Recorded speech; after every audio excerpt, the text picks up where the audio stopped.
Fala, fofuchas e fofuchos! Estamos aí de volta, galera. Nessa correria, vai ter aula presencial, volta para online, vai para presencial, volta para online. É isso aí que a gente está vivendo, né, gente? Essa dificuldade aí, em relação a essa pandemia, não é brincadeira, a gente tem que se cuidar aí. Mas é vida que segue. A gente não pode parar nosso conteúdo. Então aí nós estamos aí indo para um online. Tivemos aí na turma, né, a aluna com caso de Covid. E então as aulas foram suspensas da turma. E a gente está assistindo aí. Querida, um beijo para você, para sua família. Espero que esteja tudo bem aí com você. Estamos aqui torcendo para vocês, para tudo de bom. E vamos lá, cada um no seu tempo, né? Cada um fazendo aquilo que pode no seu tempo. Então vamos seguir, a gente vai dar eu vou dar uma revisãozinha aqui do nosso primeiro pedaço aí da matéria. Esse bimestre agora em filosofia. A gente está vendo aí toda essa estrutura da filosofia moderna, né? O surgimento da filosofia moderna. No primeiro ano a gente viu toda a filosofia clássica e aí fechamos ali com a Igreja Católica, vindo com a filosofia cristã, e agora está ressurgindo uma filosofia que ela está se separando da religião. Ela está voltando a pensar por ela mesma. Essa filosofia moderna, ela vai dar, a gente vai falar hoje aqui, no finalzinho da nossa aula, depois que eu explicar o Spinoza, a gente vai discutir isso. Ela é a base para a ciência, que depois que você entender isso tudo, você vai entender por que ela é a base para a ciência, ela é a base da filosofia contemporânea hoje, ela é uma base até para o ateísmo. A gente vai discutir aqui o surgimento do ateísmo, a gente vai discutir o que é ateísmo, teísmo, deísmo, né? Vamos ver aqui essas diferenças. Tranquilo? Então a gente vai só amarrar esse conteúdo que a gente já vinha falando já nas aulas, mas como estava meio complicado, tem aluno que estava online, tem aluno presencial, e fica aquela coisa meio difícil. A gente vai aqui nessa aula agora abarcar para todo mundo e fechar essa parte, pelo menos, do Spinoza. Depois a gente vai para o Kant, Descartes, aí vai discutir aí essa parte aí do surgimento da ciência, de se construir aí uma ciência. A gente vai discutir isso aí, que é a segunda parte da nossa matéria. Na próxima aula eu estou colocando aí, a próxima videoaula, eu estou colocando aí pra gente. Tranquilo? Vamos lá. Baruch ou Benedito Spinoza é o nosso filósofo aí. Nasceu aí no século XVII, né? Iniciozinho do século XVII, 1632, em Amsterdã, na Holanda. Só que ele é de uma família judaica que fugiu de Portugal, pai comerciante. Em Portugal volta a Inquisição, lembra a Inquisição? Queimar judeu, tal, a Igreja Católica caçando os hereges, matando, olha, a contra-reforma, toda aquela discussão em relação à religião protestante, aquela coisa toda. A Igreja Católica se vê ameaçada, começa a caçar as outras religiões. Importante entender isso. Os pais do Spinoza, eles fogem para a Holanda. A Holanda está surgindo como país e ali você tem a liberdade religiosa. É legal isso, porque a visão de Spinoza é uma visão baseada na liberdade de pensamento, na liberdade de expressão e pensamento. A gente vai estar falando aqui mais para frente. Tranquilo? Então vamos lá. Spinoza, o pai queria que ele fosse comerciante, mas ele sempre, desde criança, ele teve esse desenvolvimento na literatura, na leitura, nos estudos, principalmente filosóficos. de línguas, né, as línguas antigas, e em relação a línguas e a filosofia, ele sempre teve esse, não vou dizer dom, né, mas essa tendência aí a isso. E o pai investiu, acreditando que ele iria virar, né, aí um rabino na comunidade judaica.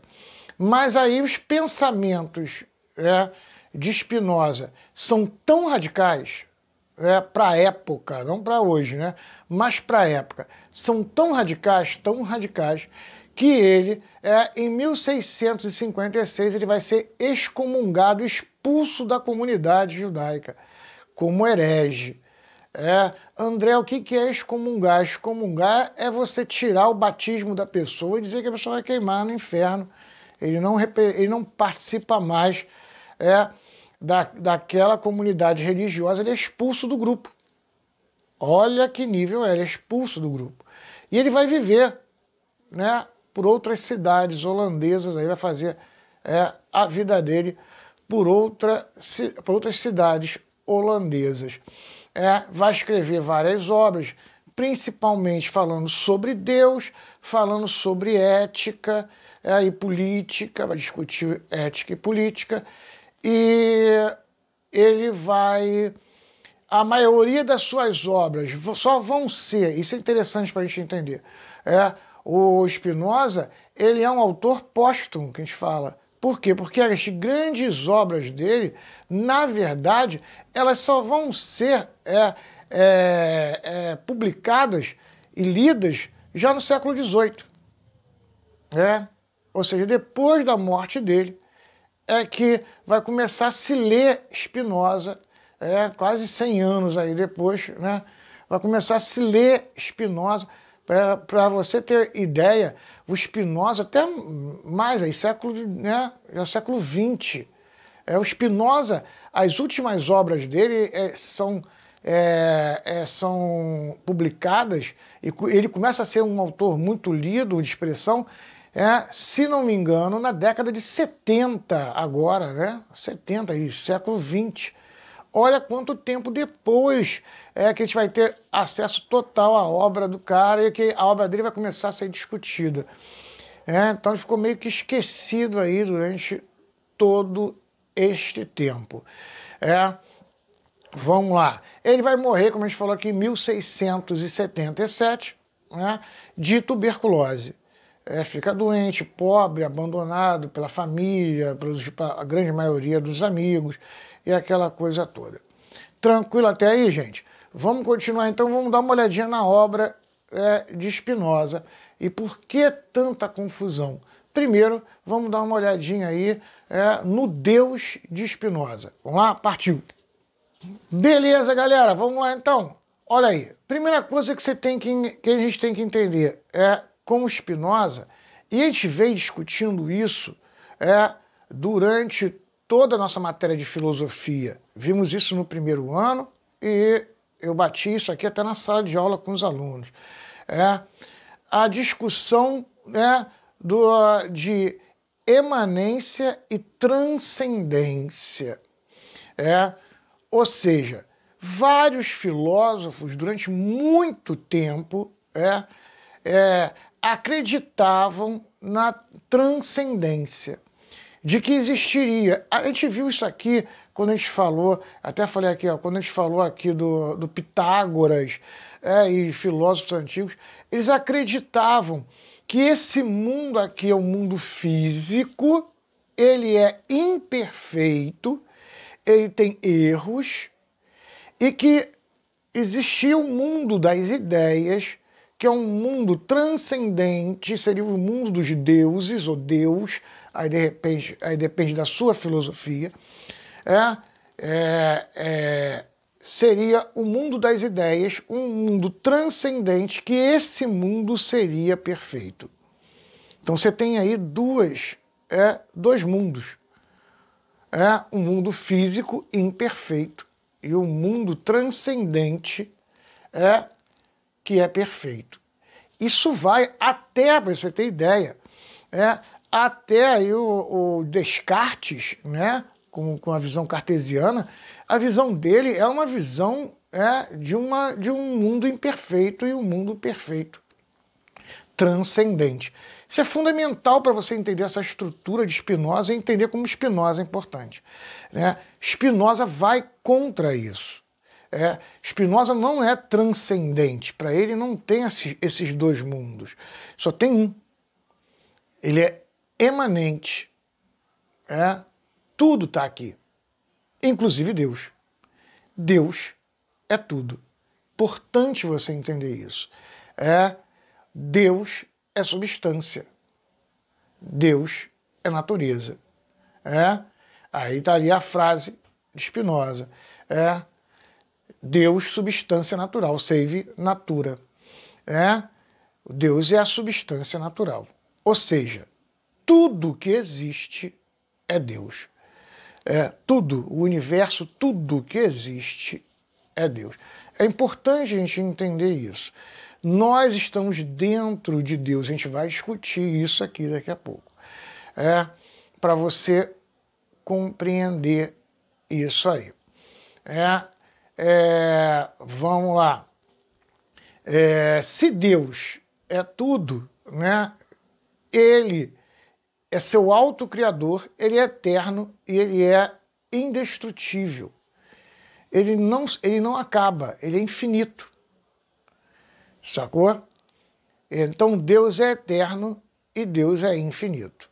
É importante você entender isso, porque quando discutimos, aí é que está o grande quê, que às vezes eu não vejo isso, eu já assisti aulas aí de outros professores falando sobre o Spinoza e tudo mais, tal. É justamente aqui. Nesse ponto, que eles não deixam claro, que eu acho que é importante deixar para o aluno claro. A primeira coisa, o que é um Deus? Como se conceituar a palavra Deus? O que essa palavra representa? Olha aí, a representação, só para você compreender aí, eu estou usando termos aqui, se chama uma ciência chamada hermenêutica. André, o que é essa ciência hermenêutica? Para você entender isso aí. Eu falo a palavra casa, e a palavra casa, ela representa algo físico chamado casa, que nós chamamos de casa. Entendeu? Eu até falo isso com vocês na sala de aula, no primeiro ano, eu falei, pensa numa cadeira. Cada um aqui vai pensar numa cadeira diferente. Um objeto, ou seja, o que está na sua mente, nada mais é do que uma representação de algo físico. Então, cuidado, porque palavras que você tem na sua mente, elas mudam de representação conforme o tempo. Eu dou exemplo da palavra família, vou dar um exemplo, família ou casamento. Vamos pegar aqui casamento, que é melhor. Se você falasse casamento na época de Spinoza, ou até um pouco antes, no século XIV, século XV, eu ia falar para você, união religiosa e civil entre duas pessoas que necessariamente não tem que se amar, nem tem que se conhecer, mas de famílias que fizeram um acordo para poder deixar um herdeiro para controlar o espólio da família. Você casava com alguém que você nem conhecia. E era necessariamente entre um homem e uma mulher. Hoje existem casamentos homossexuais.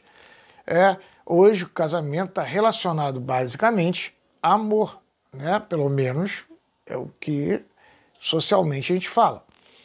Então percebeu, a palavra casamento representava certos adjetivos e hoje representa outra coisa, a mesma palavra. Por que eu estou falando isso, André? A hermenêutica é a ciência que estuda isso. É a ciência que estuda como as palavras mudam ao longo do tempo. André, por que isso é importante? Porque, vamos dar um exemplo.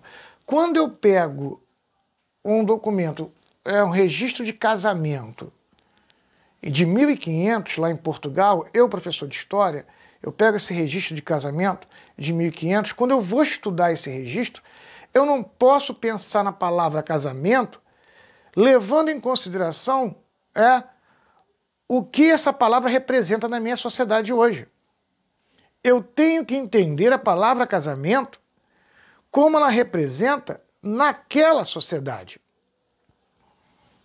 Percebeu? Então, deu para entender isso aí, o que é hermenêutica? Sacou? Por que é importante? Porque o Spinoza ele trabalha nessa estrutura hermenêutica. A gente vai falar aqui daqui a pouco. Agora que você entendeu isso, vamos lá. A palavra Deus, o que ela representa? Tá vendo? Aí é que vem a discussão. Por quê? Porque para Spinoza, a palavra Deus, ela representa um ser, uma substância, ou pode até não ser substância, um ser, que ele é eterno e ele é infinito, ele é indestrutível, porque se ele se destrói, ele acaba, ele é finito. Então, ele é eterno e indestrutível e infinito. Então, a palavra Deus, para Spinoza, representa isso. Então, para ele, a gente vai ver o Deus save natura, que ele vai discutir isso. Agora, a gente vai discutir daqui a pouco. Agora, se para você Deus é um ser transcendente, que está fora de nós, tá vendo? Que ele é criador, ele criou a gente, e que ele decide a nossa vida, então Spinoza não está falando de Deus para você. Porque isso para ele não representa Deus. Entendeu? Então é importante, que aí que eu acho que é a maior dificuldade para o aluno na hora de entender Spinoza. Você fica falando e cria-se um emaranhado de coisas e o aluno fica meio perdido. Pronto, então você já entendeu. Então, essa definição de Deus como ser transcendente, fora de nós, que está num outro plano, um plano perfeito, sacou? E que está lá decidindo a nossa vida e que nos criou, sacou? Ele é criador, nós somos criatura. Se você pensa assim, então ele não está falando de Deus para você. Por que eu estou falando isso para você? Porque Spinoza, na época dele, é considerado um ateu. Agora você vai entender. Durante muitos anos, o termo espinosismo era sinônimo de ateísmo. Entendeu? Importante você entender isso. Então a gente vai amarrando aí. Tranquilo? Até aí, tranquilo? Vamos seguir? Beleza, querido. Você agora entendeu, que o significado da palavra Deus para Spinoza. O que significa Deus para ele? Um ser eterno e indestrutível, e infinito. Ele não termina. Para ele não existe transcendência. Vimos aqui, hermeneuticamente, o significado da palavra Deus. Beleza. Então vamos lá. Aí falei aqui, espinosismo era considerado durante muito tempo ateísmo, é sinônimo de ateísmo. Hoje, não. Hoje a gente diz o seguinte, quando você vê e você pensa e concebe a palavra Deus como um ser que é transcendente a você e ao nosso plano, nós dizemos que você é teísta de teologia. Teísta. Se você crê num Deus emanente, como Spinoza vê, você é deísta. Deus é save natura. Tranquilo? Então agora você entende a diferença entre teísmo e deísmo. Então você consegue entender aí. Vamos para o deísmo de Spinoza. Vamos lá. Tudo que existe é substância. É uma substância. O universo todo, tudo que existe, o universo todo é como se fosse um grande plasma, um grande líquido. É a matéria. Isso é Deus. Quem criou Deus? Ninguém criou Deus. Ele se autocriou. A visão. Então, não crer em Deus para Spinoza não dá. Porque a prova que Deus existe é tudo. Tudo que existe é Deus. Tranquilo? Não existe nada fora de Deus, porque Ele é eterno, Ele é infinito. Ele não termina. Ele se autocriou. Então, tudo que existe é Deus. Deus é a natureza. Natureza, a physis, tudo que é físico. Entendeu? Ah, professor, então nós também somos Deus? Nós somos substância desse Deus. Estamos dentro dele. Somos a substância que está dentro dele. Tranquilo até aí, gente? Tá dando para a gente compreender? Então vamos lá. Ah, professor, então eu sou uma parte de Deus? Não. Cuidado. Você é um módulo, um modo de Deus. Por quê? Porque nós e Deus somos inseparáveis. Como assim, André? Tudo está dentro de uma coisa só.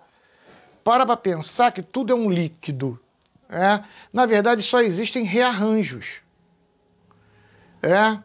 Se eu pegar um pedaço de papel e cortar aqui, na verdade o papel continua existindo, só que ele agora tem um espaço de oxigênio em volta.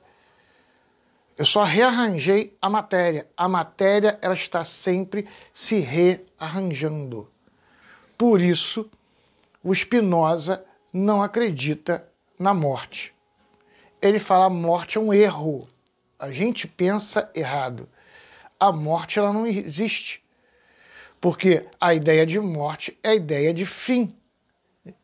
E se estamos dentro de um Deus, e esse Deus é infinito, como você vai ter fim? Aí vamos lá, Einstein. Nada se perde, nada se cria, tudo se transforma. Olha aí, como Einstein está dentro aí da visão. Tanto que ele fala, o Einstein fala, se perguntarem, você acredita em Deus? Einstein falou, acredito, o meu Deus é o Deus de Spinoza. Entendeu? Então você agora sacou, quando só falar, Einstein não era ateu, tem gente que, tem uma discussão na internet, Einstein é ateu, Einstein não é ateu, não sei o que lá, agora você entende. Einstein não é ateu, mas ele não é teísta, ele é deísta, sacou? Então, o que ele fala, o meu Deus é o Deus de Spinoza, é o Deus emanente, é o que está aqui, é todas as coisas. Então não tem morte, só tem rearranjos. Você não morre. Até porque o que a gente chama de morte, que ele chama de rearranjo, ele é externo a você. E isso é legal pra caramba na visão deísta do Spinoza. Ele vai, se liga nisso aí, ó. Ele vai dizer o seguinte: primeiro, tudo que é vivo, que ele chama de contatos, contatos. O que é para ele o contatos? Ele vai dizer o seguinte: tudo que é vivo luta para viver. Ele luta para existir como módulo. Então, se você está vivo, você luta para viver. Você pensa, e essa sua luta para viver, ela é nada mais do que contatos e rearranjos com outras partes do Deus. Então você acordou de manhã. Acordei de manhã, fui lá, comi um pãozinho. Comi um pãozinho, e brinquei com o meu cachorro. Se você acordou de manhã, comeu, você fez um rearranjo.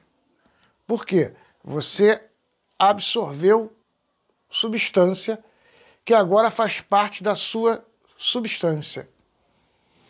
Percebeu? Aquele pãozinho era um trigo que morreu, rearranjou, virou pão e agora rearranjou, está dentro de você. Esses ciclos de rearranjos aí. Você foi lá, brincou com o cachorro. Ou seja, você passou sentimentos, afetos para o seu cachorro, que deixou ele feliz. A felicidade vai fazer com que ele viva mais. Nós felizes, nós vivemos mais. E ele vai brincar com você, vai rearranjar com você, vai mandar felicidade para você também. Então há esse rearranjo aí.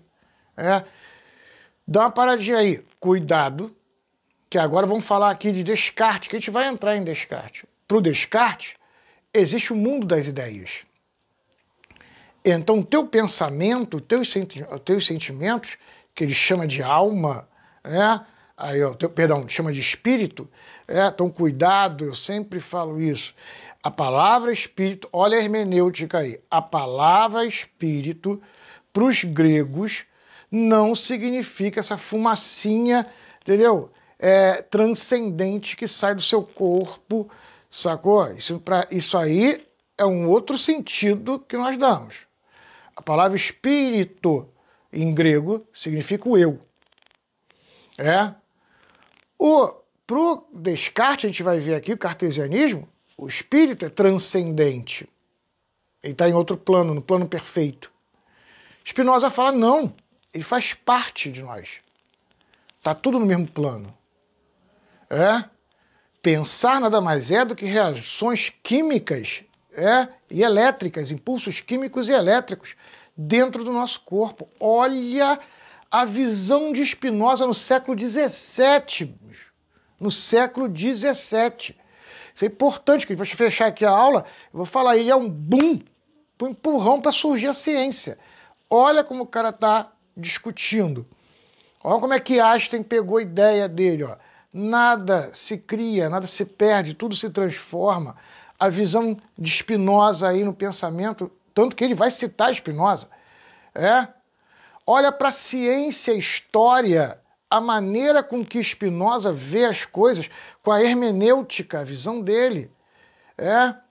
Ele vai começar a analisar as coisas de maneira hermenêutica, vai buscar o sentido da palavra na época da palavra.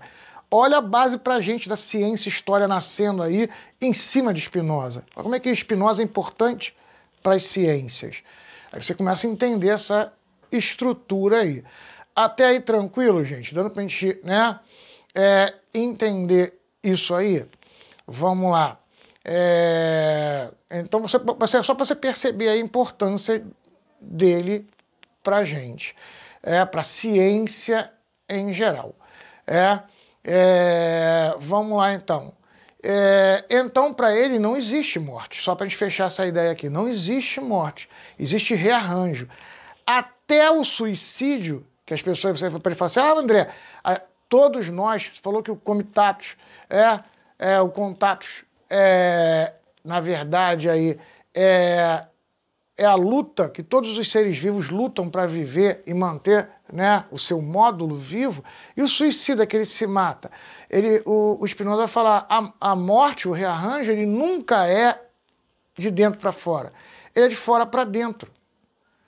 Para pensar que você está envelhecendo e está morrendo porque você respira oxigênio, porque o ambiente ele vai consumindo você. Não é você que morre de dentro para fora. Você morre, ou seja, rearranja de fora para dentro. São vírus que entram, bactérias que entram em você para acabar com a sua existência. O consumo de coisas que fazem mal para a sua existência, que pode gerar um câncer, pode gerar um problema genético, coisas que vieram de fora para dentro de você, até um próprio oxigênio vai envelhecendo você e você vai morrendo. Até o próprio suicídio. O Spinoza vai dizer, o suicídio nada mais é do que uma confusão mental. Você tem uma confusão mental, ou seja, você, na sua mente, lê o mundo errado e acredita que o mundo todo está contra você, que você está errado nesse mundo, ao ponto de você entrar numa depressão tão grande e se matar. Entendeu? Porque você está lendo o mundo errado. Então é a visão errada que você tem do mundo. Tranquilo até aí, gente? Só para a gente amarrar aí e fechando essa parte. só para a gente, né, fechar aí. Para o Spinoza, ele é a favor da religião e ele é contra a teologia. Então, o que é religião para ele? Mais uma vez aí a palavra religião na hermenêutica. Se você vê religião como costumes morais em que as pessoas seguem para poder viver em conjunto, aí, ó, sobre não fazer o mal, não matar o outro, cumprir as suas promessas. Se você vê religião como um conjunto, se a palavra religião representa para você um conjunto de ideias morais para você poder conviver bem, em harmonia, junto com os outros módulos que você vive, ótimo. Esse é o sentido de religião para o Spinoza. Agora, se você vê religião sociologicamente como uma instituição, uma casinha de pedra, onde você tem um líder religioso que diz para você o que é certo e o que é errado, cobra para você um dízimo, uma porcentagem daquilo que você produz, e ele mantém uma relação de poder com você, então é outra coisa. Para o Spinoza não é religião. Isso para ele é teologia. Ele é contra a teologia. Ele fala, a teologia afasta você do Deus. Então, quando você procura uma harmonia com as pessoas, quando você procura criar regras de convívio, de bem-estar entre todo mundo, você está fazendo religião na visão dele. Você está entrando em harmonia com a natura, com Deus, e entrando em correção com ele. Se você está buscando poder e com isso manipular as pessoas, criando medo de um inferno, de um céu, de paraíso, esse tipo de coisa, e quer arrancar dinheiro e política em cima de poder político, você está fazendo teologia para ele. Essa coisa para ele não é religião. Então é importante você entender que o Spinoza ele é a favor da religião, aí você entendeu o significado hermenêutico da palavra religião, mas ele é contra a teologia. A teologia para ele está errada. É o mal. A teologia é que acaba afastando o ser humano de Deus. A manipulação política disso. Então percebeu que ele vai ser, porque ele foi excomungado das igrejas. Então ele vai falar, isso aí afasta você de Deus. Tanto que ele pega a Bíblia e ele fala assim, ó, a Bíblia nada mais é do que um texto onde você tem hábitos sociais ali dentro. Rearranjos de grupos que viviam naquela época. Então, se você lê a Bíblia achando que vai encontrar milagres, que ele é contra milagre, André, por que ele é contra milagre? Olha só, se Deus é natura, tudo que acontece é Deus. Então, negar a natureza, os acontecimentos naturais, para acreditar num acontecimento que é antinatural, ele é anti-Deus. Entendeu? Sacou a cabeça dele? Então ele é anti-milagre. Porque toda vez que acontece uma coisa na natureza, está acontecendo algo dentro de Deus. Sacou? A visão dele, tá? Lembrando aqui, gente, que não tem certo nem errado. Não estou dizendo que você tem que crer nisso ou não crer nisso. Estamos estudando filosofia. Entendendo, bota no balcão, como se fosse um sapo morto, abre, olha, estuda. Se você se identifica com isso ou não se identifica, cada um com seu cada um. Estou aqui para... senão a pessoa acha... Tem aluno uma vez que falou, a pessoa só acredita nisso, não interessa no que eu acredito, não interessa no que você acredita. Cada um crê numa coisa. Aqui está estudando os pensamentos dos filósofos e você vai absorvendo para você, você tira o que você acha que é bom e o que você não acha que é bom. Aí é pessoal de cada um. Então, percebeu? Então, para Spinoza não existe milagre. A natureza acontece, Deus acontece. Outro exemplo aí para a gente poder entender que é importantíssimo isso. Deus não está preocupado se você botou uma bermudinha, se você botou uma saia, e ele vai te punir por isso, vai te punir por aquilo. Por quê? Porque Spinoza fala, toda vez que você diz que Deus pensa, você está diminuindo Deus. Deus sabe tudo. Se Deus sabe tudo, ele não tem que pensar. Ele já é o ato em si. Nós é que ficamos aqui tentando estudar e aprender porque não sabemos nada. Olha Sócrates aí, ó. Spinoza ele usa isso. Só sei que nada sei. Então, quando você entende que nada sabe, você entende que você é imperfeito. Que você não é completo, você não é o todo. Deus é o todo. A gente falou aqui, ó, ele é infinito. Então ele tem toda a sabedoria, ele não tem que pensar. Ele não está preocupado, ele não vai pensar.